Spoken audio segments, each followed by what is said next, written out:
सुनंदा और आरव की मुलाकात उस दिन हुई थी जब कॉलेज का पहला दिन था।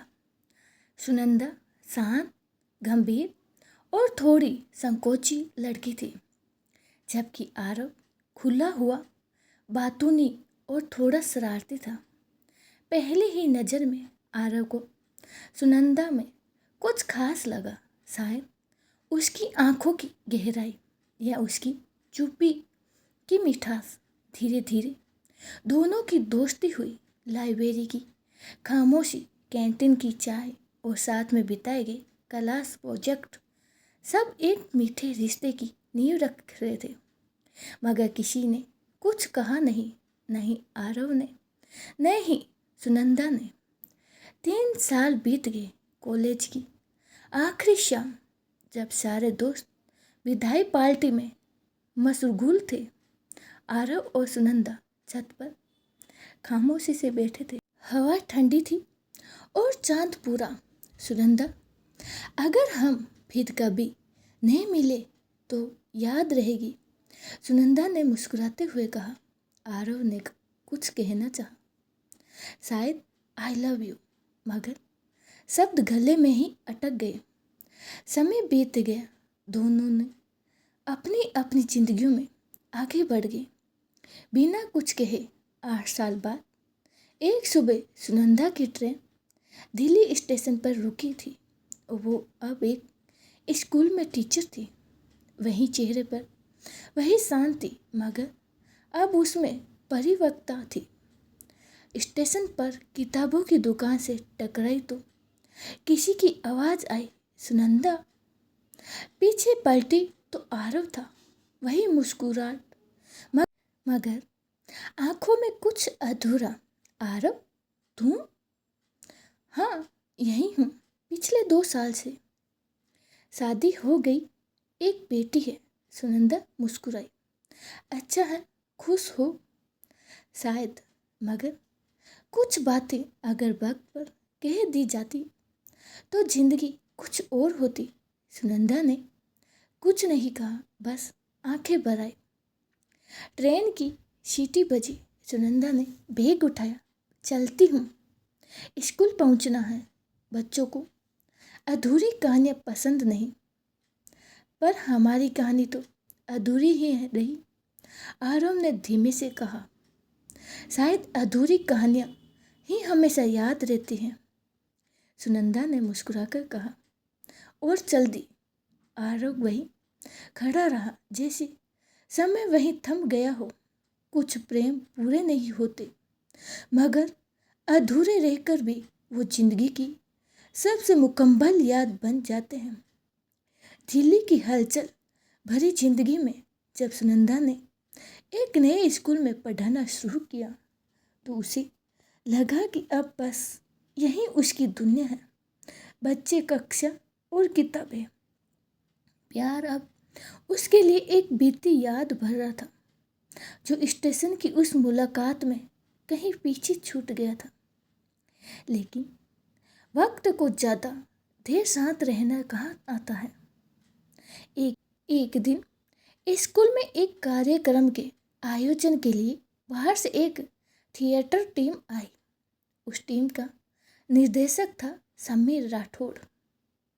समीर की आंखों में गहराई थी, शब्दों में समझदारी और स्वभाव में एक ठहराव।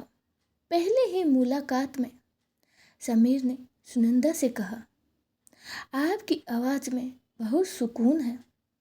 शायद आप मंच पर कहानी पढ़े तो लोग घंटों सुनते रहे। सुनंदा थोड़ी हंसी, थोड़ा झिझकी, मगर उसे महसूस हुआ समीर में कुछ खास है। समीर स्कूल में सप्ताह भर रुका।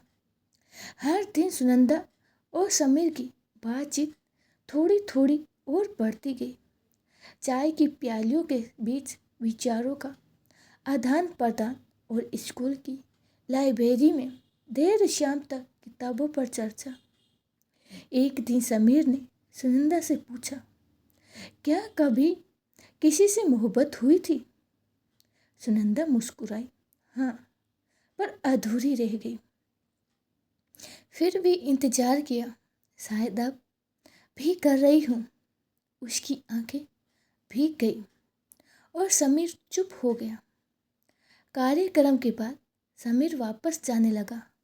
मैं अगले महीने फिर आऊँगा, अगर बुलाऊँ तो। सुनंदा कुछ कह नहीं सकी, बस गर्दन हिला दी। समय बीतता गया। समीर का कॉल, मैसेज और फिर धीरे धीरे सब बंद हो गया। किसी ने कुछ कहा ही नहीं। एक बार फिर कोई अधूरा रह गया। एक साहित्यिक कार्यक्रम में सुनंदा मुख्य वक्ता के रूप में बुलाई गई। मंच पर जाने से पहले ही उसने परिचालक का नाम सुना। मंच का संचालन करेंगे श्री समीर राठौड़। सुनंदा ठिठक गई, दिल की धड़कन तेज हो गई। मंच पर उसकी नजरें मिली, दोनों मुस्कुराए, पर दर्द भी झलका। कार्यक्रम के बाद समीर पास आया। तुमने आज भी वही इंतजार वाली कहानी पढ़ी? क्योंकि उसका अंत आज भी नहीं बदला। सुनंदा ने कहा, काश वक्त थोड़ा और साथ देता। समीर ने धीमे से कहा, पर शायद अधूरी चीजें ही पूरी लगती हैं। दोनों मुस्कुराए और फिर अलग हो गए। सुनंदा की जिंदगी में 2 बार आया प्रेम, दोनों बार सच्चा मगर अधूरा। कभी शब्द नहीं कहे गए, कभी समय नहीं मिला, पर उसकी आंखों में अब भी एक इंतजार था जो खत्म नहीं हुआ, बस गहराता गया। कभी कभी जिंदगी की अधूरी कहानियां विरासत बन जाती हैं। जैसे सुनंदा का प्रेम अधूरा रह गया, वैसे ही उसकी बेटी अवनी ने भी अपने जीवन में मोहब्बत को जाना मगर पाना नहीं। और इस बार माँ और बेटी की कहानियाँ आपस में जुड़ गई थी, जैसे दोनों पीढ़ी की पीड़ा एक धागे में बंधी हो। अन्वी अब 24 साल की हो गई थी, स्मार्ट, आत्मनिर्भर और हर तरह से परिपक्व। उसने पत्रकारिता की पढ़ाई की थी और एक प्रतिष्ठित मीडिया हाउस में नौकरी कर रही थी। लोगों को उसकी मुस्कान भाती थी, लेकिन बहुत कम जानते थे कि उसकी भीतर एक चुप सी कहानी भी पल रही है। उसकी माँ सुनंदा ने हमेशा उसे सिखाया था, प्रेम करना कमजोरी नहीं, बस उसे समझदारी से निभाना सीखो। लेकिन अन्वी शायद दिल से अपनी माँ पर ही गई थी। ईशान एक फोटोग्राफर, संवेदनशील, थोड़ा खामोश, लेकिन बहुत ही गहरा इंसान। अन्वी जब पहली बार इंसान के साथ एक डॉक्यूमेंट्री शूट पर गई तो उसे महसूस हुआ कि कोई है जो उसे समझ सकता है बिना ज़्यादा बोले। एक दिन अन्वी ने पूछा, तुम कभी बहुत ज़्यादा चुप क्यों हो जाते हो? इंसान बोला, क्योंकि कुछ बातें महसूस करने की होती हैं, कहने की नहीं। बस उस दिन के बाद अन्वी की दुनिया ही बदल गई। दोनों साथ काम करते, साथ घूमते, कॉफ़ी पीते, देर रात तक एडिटिंग करते, मगर इंसान कभी अपनी भावनाओं को शब्द नहीं देता। अन्वी धीरे धीरे उससे प्यार करने लगी, पर उसे कभी कहा नहीं। शायद कहीं डर था, कहीं माँ की तरह मैं भी अधूरी न रह जाऊं। एक दिन बारिश में भीगते हुए अन्वी ने पूछा, अगर मैं कहूँ कि मैं तुमसे कुछ कहना चाहती हूँ तो क्या तुम सुनोगे? ईशान मुस्कुराया, कभी कभी कहना जरूरी नहीं होता है। मैं समझ सकता हूँ। अन्वी की आंखों में आंसू थे। समझना एक बात थी, पर स्वीकार करना दूसरी। कुछ हफ्तों बाद ईशान का ट्रांसफ़र किसी इंटरनेशनल प्रोजेक्ट में हो गया। जाते हुए सिर्फ एक मैसेज छोड़ा, तुम मेरी सबसे खास दोस्त रहोगी और हमेशा रहोगी। अन्वी का दिल टूट गया। उसने कुछ नहीं कहा, बस उसी दिन माँ की पुरानी डायरी निकाली और पढ़ने लगी वो पन्ने जो कभी अधूरे प्रेम से भीगे थे। माँ कमरे में आई और पूछा, कुछ खो गया क्या?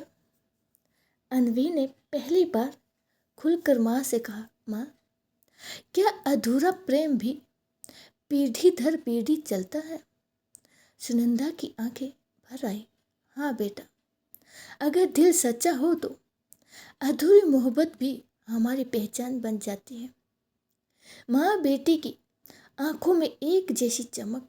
उस दिन माँ और अब बेटी दोनों ने साथ बैठकर अपनी अधूरी कहानियाँ एक दूसरे को सुनाई। कोई पछतावा नहीं था, कोई गीला नहीं, सिर्फ एक सुकून था कि अब वो अकेली नहीं है।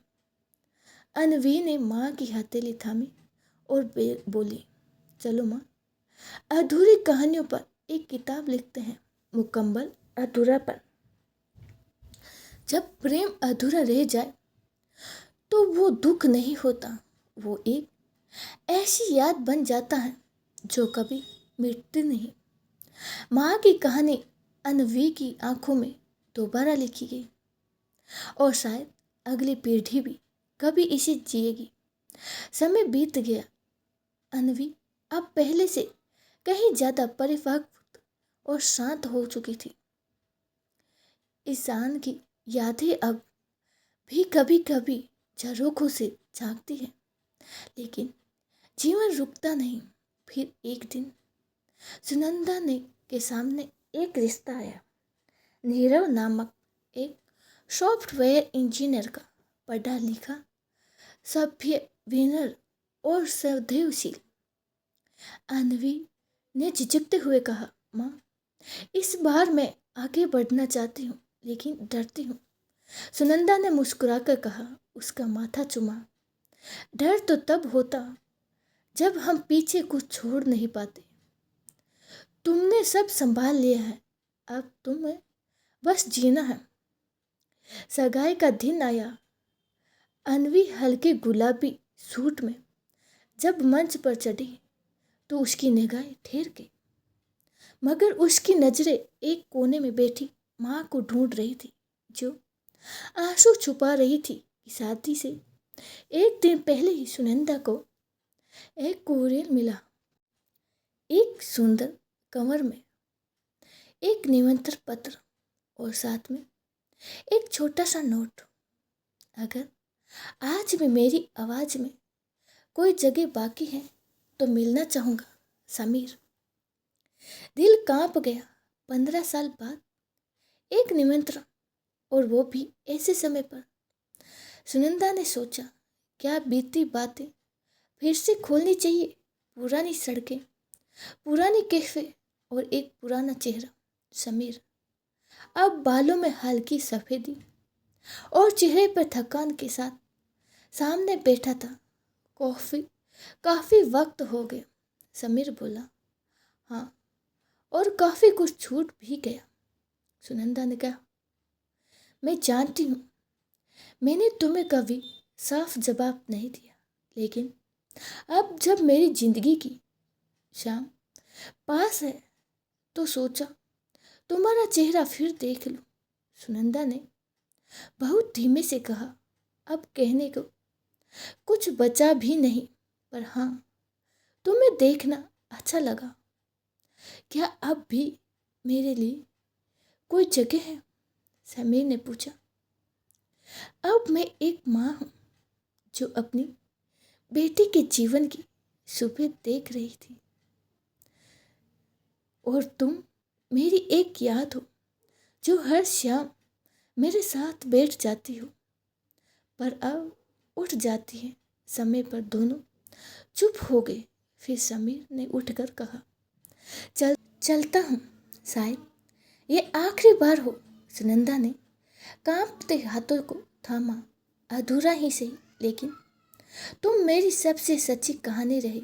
अगले दिन अनवी की शादी थी। सुनंदा ने उसे लाल चुनरी ओढ़ाते हुए कहा, तेरा प्रेम अधूरा न रहे, और अगर कभी लगे कि कुछ रह गया हो तो कहना, भाग मत जाना।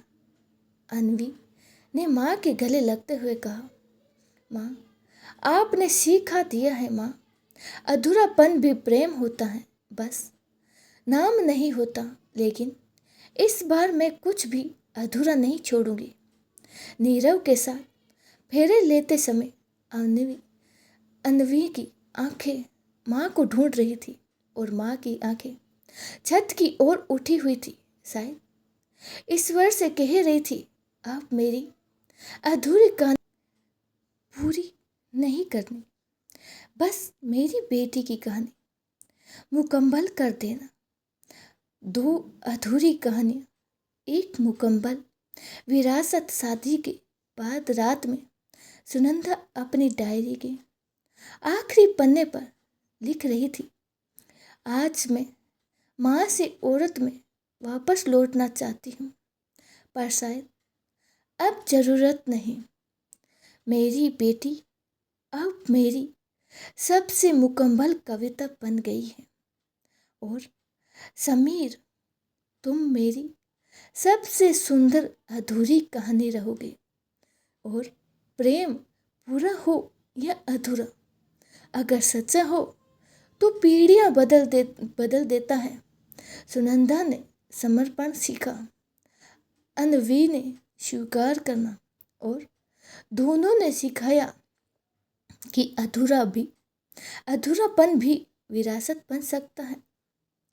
दोस्तों, आपको ये छोटी सी कहानी कैसी लगी कमेंट बॉक्स में ज़रूर बताइएगा। मिलते हैं अगली कहानी के साथ, तब तक के लिए